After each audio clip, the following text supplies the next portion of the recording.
Cherish your struggles. ഒരു ദിവസം ഒരു പെൺകുട്ടി മുറ്റത്തെ ചെടികൾക്ക് വെള്ളമൊഴിക്കുകയായിരുന്നു. പെട്ടെന്നാണ് അവളുടെ ശ്രദ്ധയിൽ ഒരു കൊക്കൂൺ കണ്ടത്.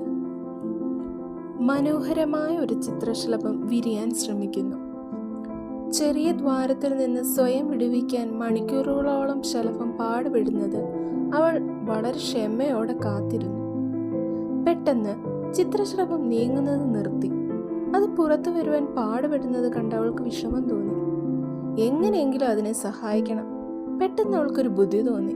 കൊക്കൂൺ മുറിക്കാൻ ഒരു ജോഡി കത്രിക എടുക്കാൻ അവൾ വീട്ടിലേക്ക് പോയി. കത്രിക ഉപയോഗിച്ച് ചിത്രശലഭത്തിനെ കുട്ടി എളുപ്പത്തിൽ രക്ഷപ്പെടുത്തി. എന്നാൽ പുറത്തേക്ക് വന്ന ചിത്രശലഭം പറക്കാൻ ഒരുപാട് പാടുപെട്ടു. അതിൻ്റെ ശരീരം വീർത്തതും ചിറകുകൾ ബലഹീനവുമായി. അതിന് പറക്കാൻ കഴിയാതെ അത് നിമിഷങ്ങൾക്കുള്ളിൽ ചത്തുപോവുകയും ചെയ്തു. പെൺകുട്ടി ചിത്രശലഭത്തെ കയ്യിലെടുത്ത് ഉറക്കെ കരഞ്ഞു. കരച്ചിൽ കേട്ട് കുട്ടിയുടെ അമ്മ ഓടി വന്നു. കുട്ടി നടന്ന കാര്യങ്ങൾ വിശദീകരിച്ചു. അമ്മ അവളെ ആശ്വസിപ്പിച്ചു.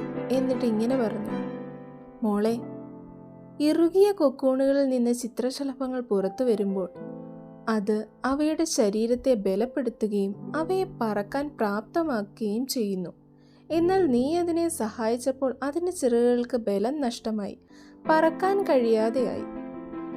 ഇതുപോലെയാണ് നമ്മുടെ ജീവിതവും. നമ്മുടെ ജീവിതത്തിൽ നമ്മൾ നേരിടുന്ന പോരാട്ടങ്ങൾ നമ്മെ വളരാനും ശക്തരാകാനും സഹായിക്കുന്നു. കഠിനാധ്വാനം ആവശ്യപ്പെടുന്നതിന് പിന്നിൽ പലപ്പോഴും ഒരു കാരണമുണ്ട്.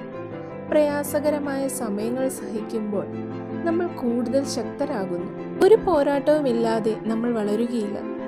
അതിനർത്ഥം നിങ്ങളെ എപ്പോഴും സഹായിക്കാൻ മറ്റുള്ളവരെ ആശ്രയിക്കുന്നതിന് പകരം നിങ്ങൾക്കായി വ്യക്തിപരമായ വെല്ലുവിളികൾ ഏറ്റെടുക്കുന്നത് വളരെ പ്രധാനമാണ്. Wishing you all A happy Christmas.